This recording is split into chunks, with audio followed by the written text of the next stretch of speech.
जी। और आपके कहने से नहीं, किसी के कहने से नहीं, वो तो अपने कहने से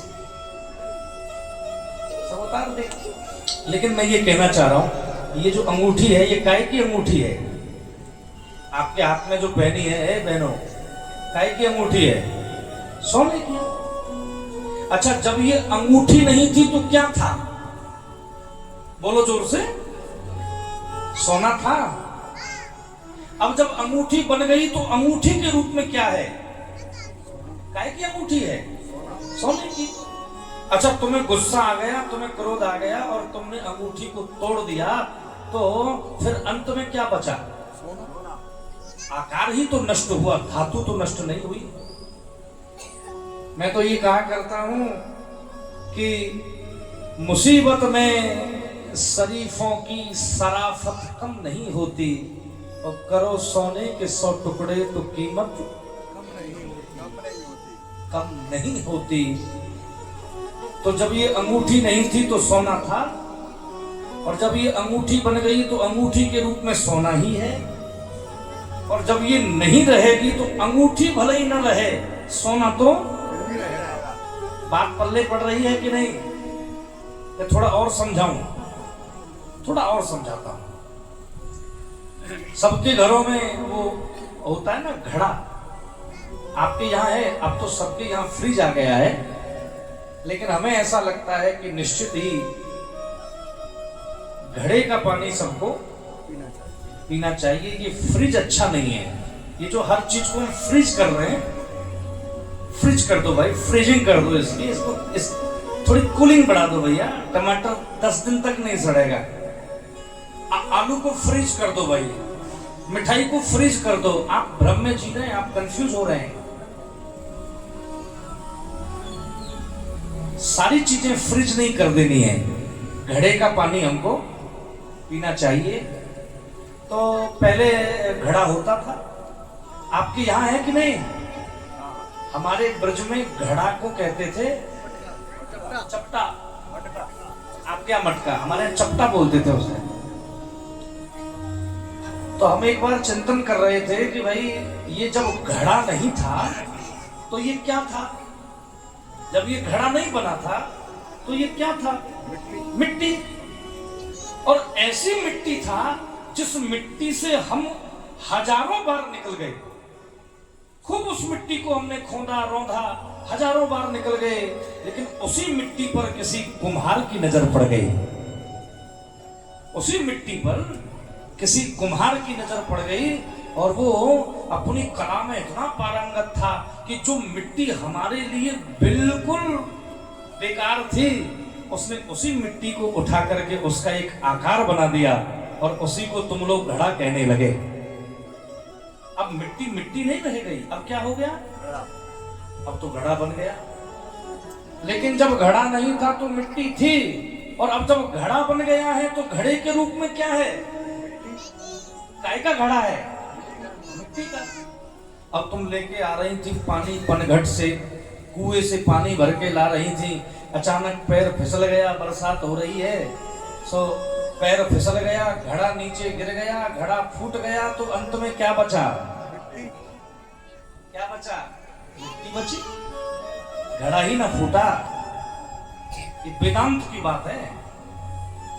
अच्छा, कथा सबको पसंद है, सिद्धांत किसी को पसंद नहीं है। क्यों? क्योंकि सिद्धांत औषधि है और कथा शहद की तरह है। सिद्धांत तो दवा है, कड़वा है, तो कथा सबको पसंद रहती है, सिद्धांत किसी को पसंद नहीं है। लेकिन हम तो प्रयास ये कर रहे हैं कि कथा के साथ सिद्धांत की भी चर्चा होनी चाहिए। तो तुम्हें हंसा के, गवा के, नचा के, हा हा हा हा करके जब जैसे ही तुम हंसते हो, अगर छोटा बालक, आप छोटे बालक को जब कोई कड़वी औषधि देते हैं तो आपका बच्चा वो औषधि नहीं खाता है, तो आप क्या करते हो? क्या करते हो? उसी औषधि को लड्डू में रख करके खिला देते। किसी ने कहा कि हमारा बच्चा खाता नहीं, तो किसी साधु ने कहा कि तुम्हारे बच्चे को क्या पसंद है? वो लड्डू पसंद है। अरे तो बन गया काम, बन गया काम। उसी औषधि को लड्डू में रख करके तो ये लड्डू भी खा लेगा और दवा भी खा लेगा। अब ये बच्चा था आजकल का ऐसा कंप्यूटर माइंड। आजकल के बच्चे बच्चे नहीं है, कंप्यूटर पैदा हो रहे हैं। मैया ने लड्डू में रख करके दवा खवाई कि बेटा लड्डू खा ले। थोड़ी देर बाद बच्चा लौट के आया, माँ ने पूछा कि बेटा लड्डू खा लिया? तो कहा हाँ लड्डू तो खा लिया, लेकिन उसमें गुठली थी वो निकाल के फेंक दी। उस मैया ने भी माथा पीटा कि भले आदमी, अरे उस गुठली के चक्कर में ही तो तुझे लड़ुआ खवाया था। तो हम जो तुम्हें हंसा रहे हैं, आप हमारे व्यासपीठ पर बैठे आचार्य के लिए आप बच्चे की तरह हैं। तो सिद्धांत की कड़वी दवा आप खाने के लिए मुंह नहीं खोलते, तो हम हंसा करके पहले तुम्हारा मुंह खुलवा लेते हैं और फिर सिद्धांत को तुम्हारे हृदय में हृदयस्थ कर देते हैं। जैसे ही तुम हा हा हा करेंगे तो चुपके से हम दवा डाल देंगे। तो हम ये कह रहे थे कि आदि मध्यांत रहते हैं श्री दाऊजी महाराज। आदि पुरुष है, अचिंत गुणगण निलय है। आदि मध्य और अंत में जीवंत सत्ता है श्री दाऊजी। भगवान श्री कृष्ण कह रहे हैं कि हे दाऊजी महाराज, आप वृंदावन में अपने ऐश्वर्य को छिपाकर बालकों जैसी लीला कर रहे हैं, लेकिन आप कितना भी अपने ऐश्वर्य को छुपाओ। ध्यान से सुनना, ठाकुर जी कह रहे हैं कि आप वृंदावन में अपने ऐश्वर्य को छुपा करके, अपने रूप को छुपा करके लीला कर रहे हैं। बच्चों में बच्चे बन जा रहे हैं, बच्चों में बच्चे बन करके खेल कूद कर रहे हैं। लेकिन हे दाऊ दादा, हे बलदाऊ जी, आप कितना भी अपने रूप को छुपा लो, लेकिन वृंदावन में जो संत, जो मुनि, जो अमलात्मा, जो महात्मा वर्षों से तपस्या कर रहे हैं, वो तो आपके रूप को पहचान ही जाएंगे कि आप कितने महान हैं। वृंदावन के संत तो आपको पहचान जाएंगे। तो फिर बलराम जी ने पूछा कि वृंदावन के संत जिनकी चर्चा आप कर रहे हैं, हे केशव, वो कौन से संत हैं और कहाँ रहते हैं? भगवान बोले, प्रायो अभिमुनिगणा भवदीय मुक्षा, प्रायो अभिमुनिगणा भवदीय मुक्षा, गूढ़ं बने पिन जहत्य नधात्मदेवम्। कौन से संत हैं? हमें तो दिखते नहीं। तो ठाकुर जी मुस्कुराए और बलराम जी से कहा कि हे दाऊ दयाल जी, हे बड़े भैया, आप समझ नहीं रहे हैं। जब आप वृंदावन में कमर पर हाथ लगा करके चलते हैं और चलते चलते ये जो भौरे आपके आसपास मंडराते हैं, ये जो भौरे हैं, ये भौरे जो आपके आसपास मंडराते हैं, वास्तव में ये भौरे नहीं है, बल्कि हजारों वर्षों से तपस्या कर रहे वृंदावन के संत ही हैं जो तुम्हारा दर्शन करना चाहते हैं। ये भागवत में लिखी हुई बातें, लेकिन बात प्रामाणिक है। ठाकुर जी कह रहे हैं कि ये भौरे भौरे नहीं है, ये तो वृंदावन के संत ही हैं। आज सवेरे हमको पुजारी जी बता रहे थे कि महाराज एक बार हम सेवा कर रहे थे तो बड़े भौरे चिपक गए दाऊ जी से। आज ही चर्चा चल रही थी सवेरे, तो हमने कहा कि ये भौरे जो हैं ये अमलात्मा हैं, ये महात्मा हैं, ये संत हैं। और संत भगवंत के समीप आने का एक अवसर भी नहीं छोड़ते हैं।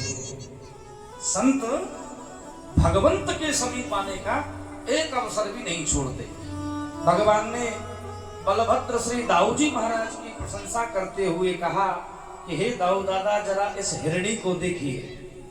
ये वृंदावन के वृक्ष के पीछे छिपी हुई चंचल स्वभाव की हिरणी अपलक अपलक आपको निहार रही है, आपका दर्शन कर रही है। और हे दाऊ जी महाराज, जरा दबी आंखों से इस हिरणी के पीछे देखिए, ये तो आपको देख रही है, लेकिन एक व्याध, एक शिकारी इसके ऊपर बाण साध के खड़ा है। और ये आपके रूप को देखने में, हे दाऊ दादा, ये आपके रूप को देखने में इतनी मग्न है कि ये पलक भी नहीं झपका रही है। तो फिर इस हिरणी के पति ने इसमें कौनी मारी कि अरे बाबरी, तू तो दाऊ दादा के रूप को देखने में निमग्न हो रही है, तुझे मालूम नहीं है कि एक बहेलिया बाण साधे खड़ा है और एक क्षण में तेरे प्राण निकल जाएंगे। तो वो हिरणी कहती है कि मुझे आप व्यथित मत करो, मुझे डिस्टर्ब मत करो, मुझे दाऊ दादा के दर्शन करने दो। दाऊ दादा के दर्शन करते करते अगर इस बहेलिया ने मुझ में बाण मार भी दिया और मैं मर भी गई, तो मुझे भरोसा है मैं कहीं और नहीं जाऊंगी, बल्कि बलदाऊ जी के चरणों में रखी हुई तुलसी के ऊपर मंडराती हुई जो भंवरी है, उस भंवरी के रूप में ही मेरा अवतार हो जाएगा। मैं वो भौरी बन जाऊंगी, क्योंकि देहांत काले तुम सामने हो। रामायण की ये चौपाई आप सबने सुनी होगी, जन्म जन्म मुनि जतन कराही और अंत राम कहे आवत नाही।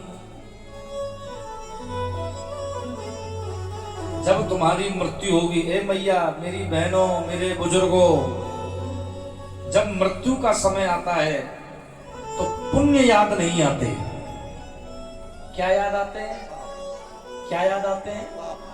पाप याद आते हैं। जीवन भर जो पाप किए हैं वो 2 मिनट में घूम जाते हैं, सारी स्टोरी रिवाइंड हो जाती है। क्या क्या लफड़े किए हैं, क्या क्या चोरी की है, क्या क्या हमने उद्यम किए हैं, क्या क्या उत्पात किए हैं, सब मरते समय सारी स्टोरी घूम जाती है। और याद रखना, ये कह के आगे बढ़ रहा हूं, आपके मरने के बाद आपका परिवार आपके शरीर को जला देता है। आपके मरने के बाद आपकी फैमिली, आपके बच्चे आपके शरीर को जला देते हैं। लेकिन मान्यवर, मैं तो ये कह के आगे बढ़ रहा हूं, अगर आपके शरीर को जला भी दिया गया है तो इस भ्रम में मत रहना, शरीर जला है, आपके कर्म नहीं जले हैं। अच्छा, तो शरीर जल गया तो क्या कर्म भी जल गए? जो किए हैं वो सब जल गए ना। अगर गलत कार्य किए होंगे, कर्म यदि नहीं जले हैं, तो वो कर्म दोबारा तुम्हें खींच के लाएंगे, यहां दोबारा खींच के लाएंगे, क्योंकि वो तो जले नहीं, देह ही तो जला है, वो तो जले नहीं, कर्म तो कभी नहीं जलते। तो इसलिए ये याद रखिए कि इतना अभ्यास बनाइए अपने जीवन में सत्संग सुनने का, इतना अभ्यास बनाइए अपने जीवन में भगवान के नाम को जपने का, कि फिर जब मृत्यु का समय आए तो देहांत काले अजिए सामने हो।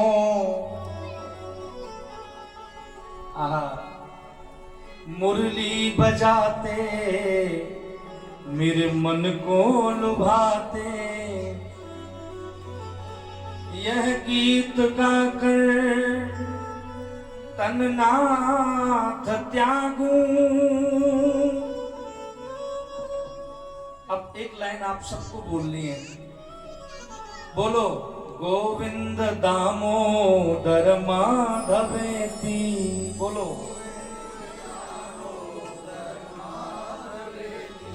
गोविंद दामोदर माधवेति।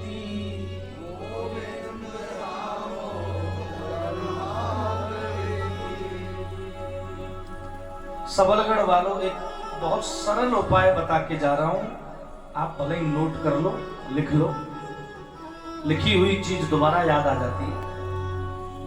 बहुत सरल उपाय बता के जा रहा हूं। कुछ न कर पा रहे हो, साधना न बन पा रही हो, भजन न बन पा रहा हो, तपस्या न हो पा रही हो, व्रत अगर न कर पा रहे हो, हवन न कर पा रहे हो, तो एक सरल उपाय बता दूं, सुनना चाहते हैं? बहुत सरल उपाय है। अपने जीवन में कभी ऐसा कुछ कर लो कि कोई संत तुम्हें याद करता रहे। कोई संत, कुछ ऐसा कर लो कि हम यहां से जाने के बाद बरसाने में तुम्हारी याद कर रहे हो। सच मानिए, जब कोई साधु, कोई संत, कोई महापुरुष तुम्हें याद करता है, तो वो महापुरुष तुम्हें याद नहीं कर रहा है, बल्कि संत के रूप में भगवंत ही तुम्हें याद कर रहे हैं। इस बात का भरोसा रखना। ये बात हम बड़ी जिम्मेदारी से कह के जा रहा हूं मैं। संत के रूप में भगवंत याद कर रहे हैं, इस बात का भरोसा रखना। चंडीगढ़ में, पंजाब में हम लोग जा रहे थे नगरकोट, कांगड़ा। तो गाड़ी में, हमारी गाड़ी में, और चंडीगढ़ में एक सिग्नल हमने क्रॉस कर दिया, रेड सिग्नल। तो वहां ट्रैफिक नियम बड़े सख्त हैं। तो जैसे ही हमने क्रॉस किया, सो ही हमारी गाड़ी चलो साइड में लगा। अरे मैंने कहा यार, ये तो लफड़ा हो गया, ये तो हमें मालूम नहीं, रोको, चलो साइड में लगा। तो मैं धोती कुर्ता पहनता हूं, तो मैं ऐसे इसी वेशभूषा में मैं बाहर निकला। तो वो दरोगा जी, उन्होंने मेरा वेश देखा, बोला अरे कहां से पधारे हो? मैंने कहा साहब हम तो बरसाने से आए हैं। तो आप सच मानिए, ऐसा भावुक व्यक्ति, कर्तव्य का निर्वहन भी धर्म पूर्वक किया जा सकता है। मुझे पहली बार उसको देख करके, इंस्पेक्टर, और जैसे ही उसने सुना बरसाने से आए, यहाँ आंखें सजल हो गई, और हमें मुझसे कहा महाराज जी, हम आपका चालान नहीं कर रहे हैं, लेकिन हमारी एक शर्त है। मैंने कहा क्या शर्त है साहब? बोले हम आपका चालान नहीं कर रहे हैं, आप ऐसी पवित्र भूमि से आए हैं, कोई बात नहीं, आप निश्चिंत रहिए, लेकिन मेरी एक शर्त है। मैंने कहा क्या शर्त है? बोले आप जब कभी राम कथा करें, जब कभी कीर्तन करें, जब कभी अपनी राधा रानी का नाम लें, जब कभी आप भागवत कह रहे हो, जब कभी आप पूजन कर रहे हो, जब कभी भगवान गोपाल जी को कभी अभिषेक कर रहे हो, जब आप सत्संग कर रहे हो, तो एक क्षण के लिए ही सही, लेकिन गुरुजी मुझे कभी याद कर लेना बस। धन्य धन्य। मैं मालूम नहीं मुझे, वो 1000-2000 का चालान होगा, महज 1000-2000 का चालान होगा, लेकिन उन्होंने ये बात कह के वो नहीं समझ पाए कि बात तो बहुत छोटी थी वकील साहब, लेकिन इस बात पर 3 लोग का मालिक भी नीलाम हो जाए, ये इतनी गहरी बात है। बात तो बहुत छोटी थी, लेकिन हमारे नेत्र सजल हो गए। धन्य, कर्तव्य भी निभा करके कह रहे हैं कि केवल हमें याद कर लेना, क्योंकि आप जब हमें याद कर लेंगे तो महाराज जी हम ड्यूटी ऐसी कर रहे हैं कि भजन नहीं कर पाते, साधना नहीं कर पाते, हमसे नहीं हो पा रहे हैं व्रत, हमसे नहीं हो पा रही है पूजा। तो यदि आप जैसा कोई हमें याद भी कर लेगा, तो भी हमें ये एहसास होगा कि गोविंद याद कर रहे हैं, दाऊ जी याद कर रहे हैं। एक सरल उपाय है कि निरंतर अभ्यास बनाना चाहिए। भगवान कहते हैं कि हिरणी तुम्हें देख करके तिरछी चितवन से हे दाऊ जी महाराज निहार रही हैं, कोयलें आपको देख करके गूंज रही हैं, मयूर आपको देख करके नृत्य कर रहे हैं, और हे दाऊ जी महाराज ये भूमि धन्य है, वृंदावन की ये धरा धन्य है। क्यों? क्योंकि इस धरा को आपके चरणों का स्पर्श प्राप्त है। भागवत में बड़ा सुंदर वर्णन है। कन्हैया कह रहे हैं कि ये वृंदावन की धरा इसलिए धन्य है क्योंकि हे दाऊ जी, हे बलराम जी, आपके चरणों से युक्त हो गई है। आपके चरण कमलों का आश्रय पाकर के ये धरती धन्य धन्य हो रही है। वृंदावन की ये लता पता, शाखा, वृक्षावली और झाड़ियां ये घास फूस आपके चरणों की उंगलियों का स्पर्श पा करके अपने आप को धन्य धन्य महसूस कर रही है।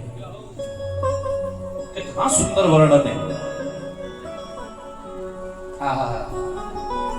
आपके चरण है ना, और चरणों की जो उंगली है ना, तो उन उंगलियों का स्पर्श वृंदावन की लता पता घास फूस इत्यादि को मिल रहा है, तो ये लता पता भी अपने आप को धन्य मान रही हैं। ऐसा सुंदर वर्णन करते हुए ठाकुर जी ने अपने बड़े भैया के चरण चापन करे, ऐसा लिखा है भागवत में। बलराम जी सो गए तो हमारे कन्हैया बलराम जी के चरण दबाने लग गए। तभी श्री कृष्ण की मंडली में एक प्रमुख सखा है जिसका नाम है श्री दामा। क्या नाम है? श्री दामा।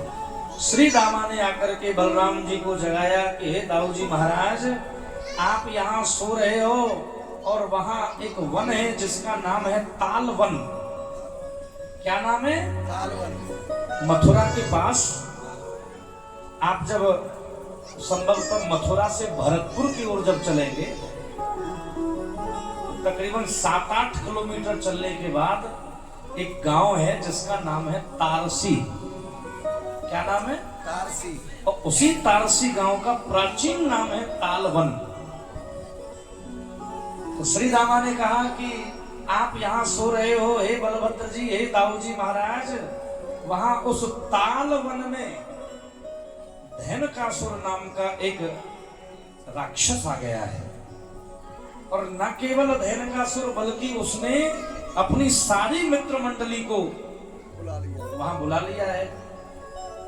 बलराम जी चौंके, बोले काय कैसे आया है, किस वेश में आया है? बोले गधे के रूप में वहां रह रहा है और ताल वन पर लगने वाले मीठे मीठे जो फल हैं वो फल अमृत तुल्य हैं, लेकिन हम जैसे सखा उन फलों को इसलिए प्राप्त नहीं कर रहे हैं क्योंकि वो धेनुकासुर नाम का असुर हमको उस वन में घुसने ही नहीं देता है। हमको वो घुसने ही नहीं देता।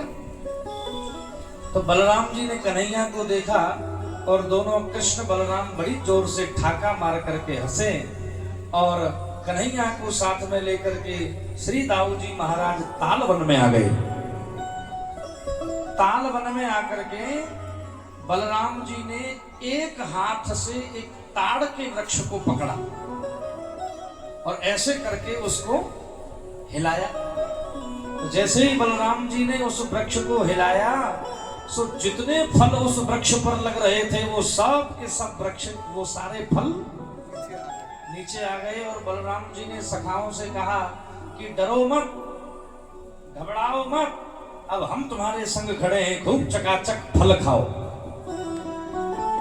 तो जब बलराम जी ने उस वृक्ष को हलाया तो उस वृक्ष के हलने से धेनुकासुर की नींद टूट गई।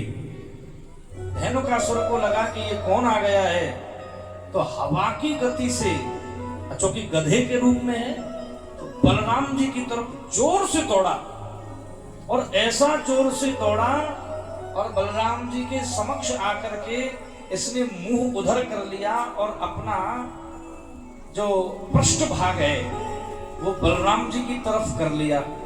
गधा के पास प्रहार करने की ताकत पिछले पैरों में ही होती है, जो उसके जो पीछे वाले जो पैर हैं उन्हीं से मुंह तोड़ता है वो। उसको हमारे यहाँ कहते हैं दुलत्ती।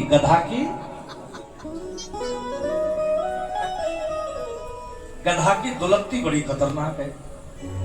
इसीलिए कुछ लोग जो खच्चर पालते हैं, अब तो खैर कौन ये सब कर रहा है, लेकिन अभी भी ग्राम्य संस्कृति में, ग्रामीण अंचल में जो लोग खच्चर पालते हैं, गधा पालते हैं, आपने देखा होगा वो लोग पिछले पैरों को बांध के रखते हैं कि कहीं किसी पे अटैक ना कर दे।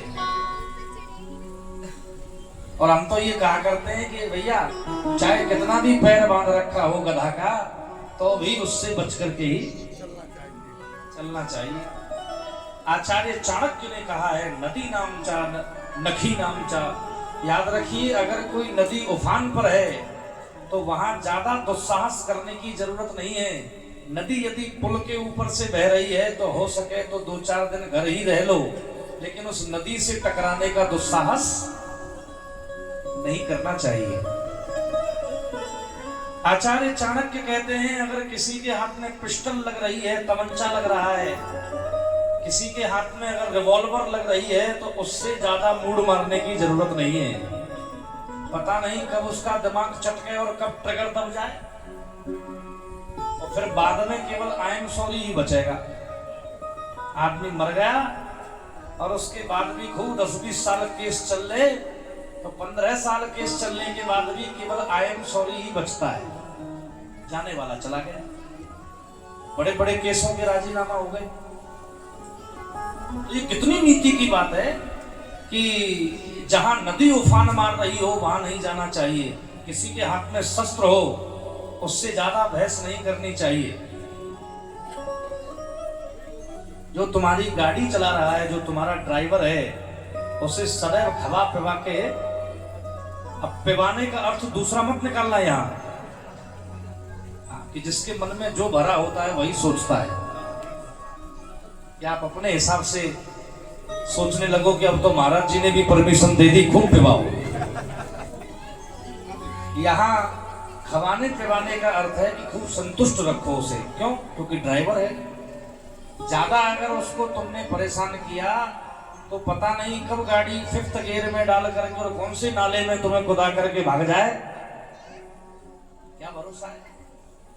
सचिव से, अपने असिस्टेंट से, पीए से, जो आपका पर्सनल असिस्टेंट है, सचिव से कभी बैर नहीं करना चाहिए। क्यों? क्योंकि वो आपकी सारी फाइलें जानता है। उसे सब मालूम है कि कहाँ कौन सा डिसीजन इन्होंने लगा रखा है, कहाँ कौन सा ये व्यवस्था इनकी चल रही है, और जहां तुमने उससे बैर उठाना तो उसे 1 मिनट लगेगी तुम्हारी पोल खोलने में। साहब ये तो बड़े बड़ी बातें बना रहे हैं, अब इनको तुम जानते नहीं हो, हम बताएंगे इनको इनका चरित्र कैसा है। और तथा कथित पैसे वालों, अरे धनाढ्यों, हमारे सामने तो सब अच्छे ही होते हैं। बात हमारे सामने की हो तो सब अच्छे ही होते हैं, लेकिन कह दूं, कह के आगे बढ़ जाऊं, तुम कितने अच्छे हो, अगर तुम्हारी कोई पोल खोल सकता है तो वो तुम्हारे घर का नौकर खोलेगा। तुम कितने अच्छे हो कोई बता सकता है तो नौकर। मालकिन कितनी बढ़िया है कौन बताएगा? नौकर।